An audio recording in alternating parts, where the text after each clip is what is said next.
Alexa, play The Boys Are Back in Town. Thomas Frank has been sacked as Tottenham Hotspur manager. It's finally happened. It could have happened in November, could have happened in any of the months since, but it's happened now on the 11th of February. And now the most important thing is that Spurs get an interim in who can pick up points and save us from relegation. So let's get straight into it. So earlier on this morning at 17 minutes past 10, Tottenham put this statement on their official club website and all of their sort of social posts. It says, "The club has taken the decision to make a change in the men's head coach position and Thomas Frank will leave today. Thomas was appointed in June 2025 and we have been determined to give him the time and support needed to build for the future together. However, results and performances have led the board to conclude that a change at this point in the season is necessary. Throughout his time at the club, Thomas has conducted himself with unwavering commitment, giving everything in his efforts to move the club forward. We would like to thank him for his contribution and wish him every success in the future." So I think the club really wanted to stick with Thomas Frank, especially Vinay Venkatesham, Johan Lange. There really was, a real feeling to give managers time, and it's a sort of luxury which I don't think previous managers have been given. I think Andrew was given a bit more time last year because of our sort of position in the Europa League, but we've definitely seen, I'd say personally, better managers be given less time, less resources than Thomas Frank. And I think you can definitely tell that, with Daniel Levy moving on in the summer, the likes of Donna Cullen, all the sort of changes at the hierarchy of the club, it feels like they wanted to sort of shake all of the sort of, I guess, narratives that come with Spurs sort of before, I'd say, this summer. The fact that it's a club which doesn't really get over the lines of what a lot of the narratives are. It's a club which doesn't really give managers time, and I can definitely see the logic in sticking with the manager. And we can see from this little sentence here. We've been determined to give him the time and support needed to build for the future together. However, results have led the board to conclude that change at this point in the season is necessary. And is very much necessary. So last night against Newcastle, it was just too much of what we've seen under Thomas Frank. It was, a good portion of the game was us being on the back foot, not attacking, sort of not having much of an attacking outlet. And part of me feels for Frank in terms of the sort of players that are available to him, and I guess you'd say the lack of support that he had in January. He did bring in Conor Gallagher and Sousa, and we need more than that. And I felt for Frank, if I'm honest. I think you could see that there was there were small green shoots, and I know he said about turning us around is going to take time, but ultimately when we're in the position that we are, where we're only 4 points above the relegation zone at this stage in the season, out in all competitions, there comes a point where it is necessary to get rid of the manager. And what I will say with Frank, he's someone which I've had so much frustration for during his time at Spurs, and I think a big part of that is when Postecoglou got sacked, I really thought that Thomas Frank was the guy to take us forward. And I think if you even go back to watch the game after we beat Man City, I said this is the manager to back. And Lange, Venkatesham, Pete Charrington, all the sort of Spurs hierarchy would have felt the same, but I think the difference was at that point is that I sort of changed my mind a lot quicker, and I think a lot of the fans did, and sort of recognised it wasn't really working out. I think that Chelsea game for me was when I just felt like he wasn't going to turn it around. But Frank is gone. I don't have any sort of ill feeling towards Thomas Frank. I think the frustrations of him talking us down and sort of bringing Arsenal up and praising them in press conferences and always alluding to the fact that we finished 17th last year, that was a frustration. But in terms of generally the way Thomas Frank conducted himself,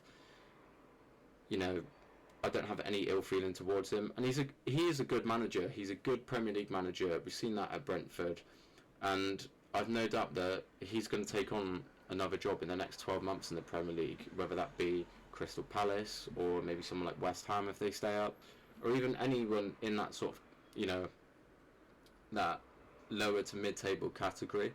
He would be a great manager for them. And I think the main issue was that we've seen Brentford doing well last year, and we sort of all thought that Thomas Frank's managerial ability would be able to scale up to a club the size of Tottenham, but that's just not worked out. And it was getting to Frank, it was getting to the fans, and I think it was getting to the players. And change is necessary. I think the change should have come sooner because of the sort of precarious position that we're in. But for now, the story of Thomas Frank at Tottenham is over, and I don't think that's the worst thing in the world. But we need to sort of assess what's coming up, who's going to be there, for the rest of the season at least, and where Spurs go from here. So let's have a look at some of the names being touted as the next sort of manager for Tottenham, and see where we go from there. So this article from the London Evening Standard, just going to look at some of the sort of interim options for Spurs. I think the large majority of us as Spurs fans, and I think maybe a lot of the neutrals expect that it probably will be Mauricio Pochettino to come back, and I really, really hope it is. I really do. He's just got unfinished business at Spurs, and when Conte got sacked, I really, really felt like it was just a tap-in, and it was then, and I think it is now, in terms of a board which, whilst there's been change at the hierarchy of the club, is still, it's still sort of the same company that own it. It's still ENIC in charge, and it's just a bit of a new face. But the main frustration has been we've not seen much that's diverted away from all the things that have held Tottenham back for the last God knows how many years since ENIC's been here. I think it's approaching about 25 years now. And Pochettino, whilst if he is to be the guy, realistically he's not going to come before the World Cup. He's manager of a host nation in the United States of America who are going to be hosting the World Cup, and I just can't see us being able to get a deal done now. I think once the World Cup's over, I think that's probably a different story, and we might see Pochettino come in if we don't go for another manager in the sort of build up to the World Cup. But for now we need to look at the sort of interim options. So the first one that has been suggested is John Heitinger. Obviously many of people will know him from his time at Ajax and Everton as a player. Recently he was on the coaching staff at Liverpool and moved to Tottenham sort of earlier this year, this calendar year, as more support for Thomas Frank. And when I seen that, I really, really thought that Thomas Frank was going to see the season out, but I think after last night it's just untenable for him. And if you look at Heitinger, he's a manager which he's had experience in terms of being the manager of Ajax that didn't go very well, and I know that a lot of Ajax fans haven't really had too much positive to say about him. So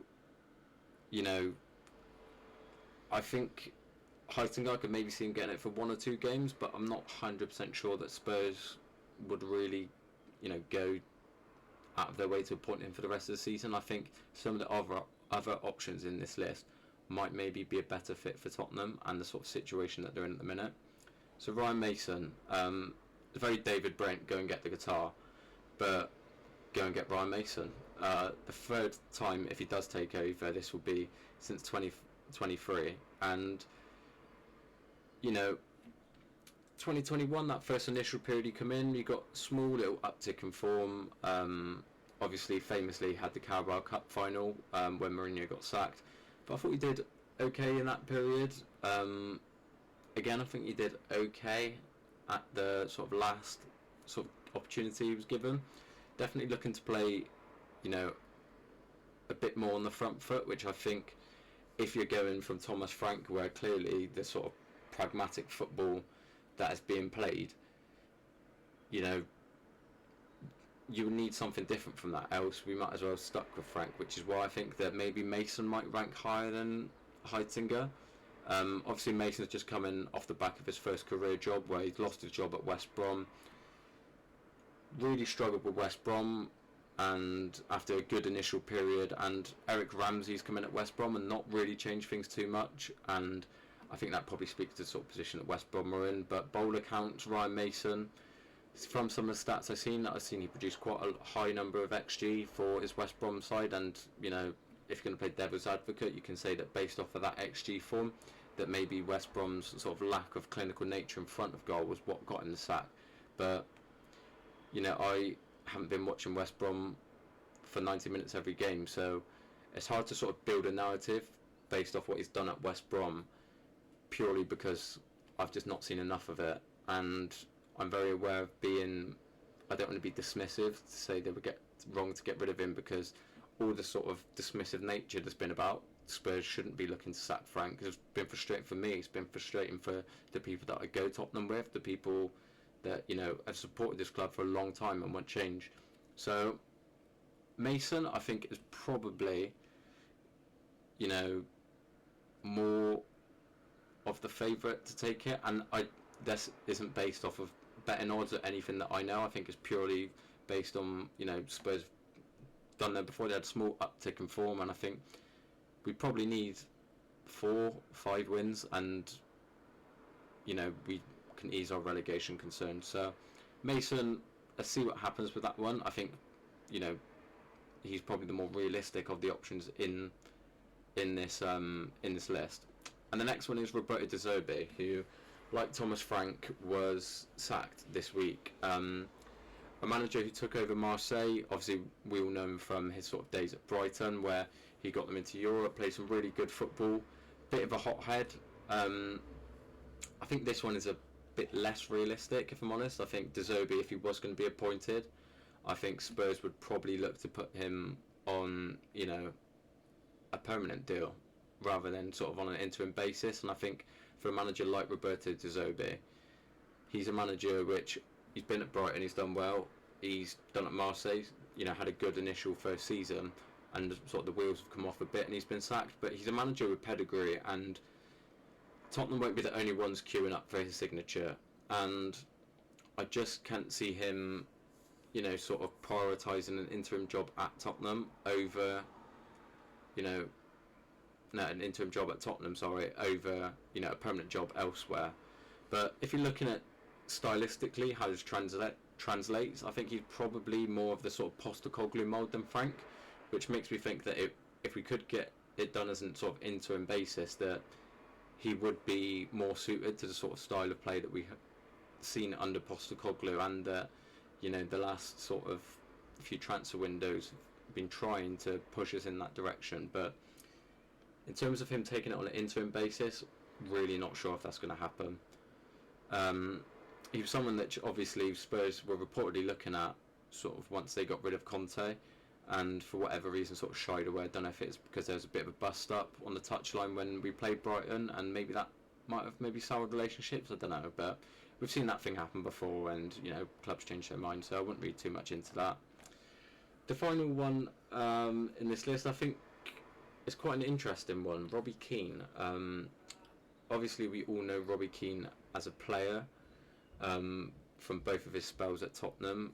As a manager, we've not seen so much. I know that when Jonathan Woodgate was at Middlesbrough, he went in as part of his coaching team, and you know how much of an impact he had on that sort of team, we don't know.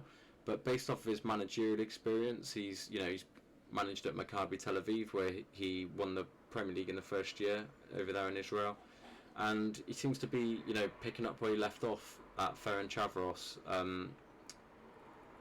once he left for Maccabi Tel Aviv. I think he come in just after we played them last year, and by all accounts seems to be doing quite well. He knocked Rangers out with the Europa League, and, you know, seems to be playing quite brave football, which is on the front foot. How well that translates from the Hungarian First Division to the top flight, I'm not so sure. But, you know, it's one that would get fans back on side.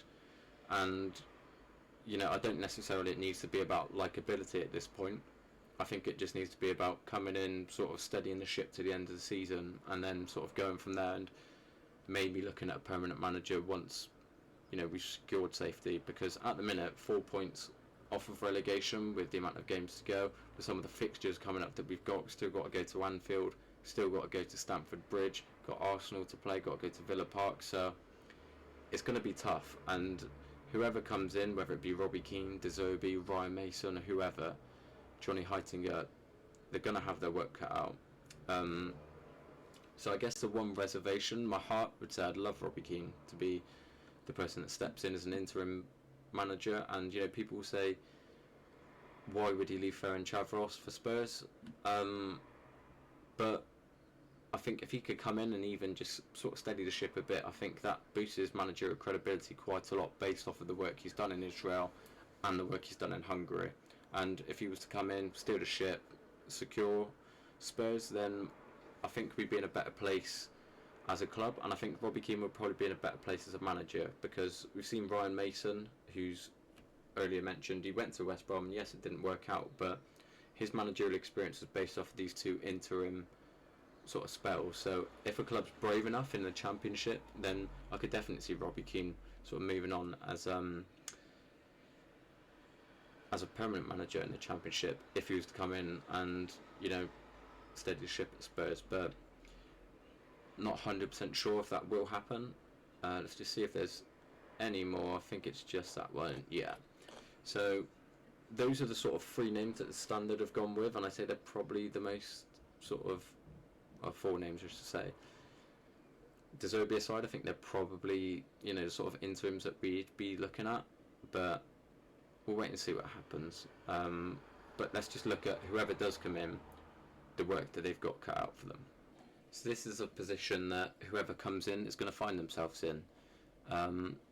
If we just click onto this table and expand it, at the minute, just 5 points above the relegation zone, and that's pretty bleak, if I'm honest.